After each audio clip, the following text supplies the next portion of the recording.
Mort pour la France. Tu es né à Auray le 9 février 1883. Bèze Joseph. Tu es né à Auray le 15 décembre 1860. Le 3 mars 1915 à Minocourt-le-Mesnil. Charles, Louis, François, Paul ou Joseph, des soldats, 52 au total. Ils ont donné leur vie pour leur pays.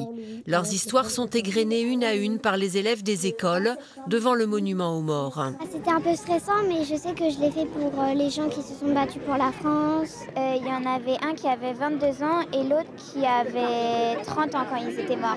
J'ai trouvé que rendre hommage, c'était très important parce qu'ils se morent pour nous, ils se morent pour notre liberté et ils se morent pour ce qu'on est, tout ce qui est aujourd'hui.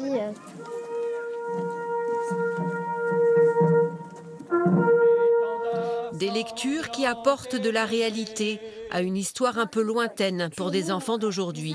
Ça rend plus concret, en fait, ça humanise la guerre, en fait.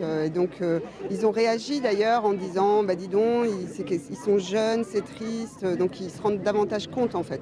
C'est très important pour nous d'associer les écoles pour qu'ils puissent effectivement ne pas oublier l'histoire de leur ville et comprendre l'histoire de leur pays aussi, parce que c'est important d'avoir ce souvenir français, le souvenir de notre histoire.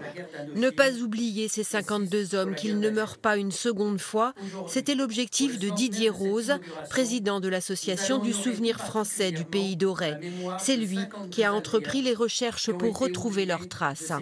Je suis un ancien militaire et à la retraite, il fallait que je trouve quelque chose pour m'occuper. Et puis j'ai rencontré par hasard le président fondateur du comité de Pluvigné du souvenir français. Et très vite, je me suis engagé dans ce travail de mémoire. Ces 52 hommes sont nés, ont vécu ou sont morts à Auray. Leurs noms ont été dévoilés en ce jour émouvant de commémoration. Ils s'ajoutent aux 282 déjà gravés sur le monument aux morts de la ville, inauguré il y a tout juste 100 ans, le 11 novembre 1925.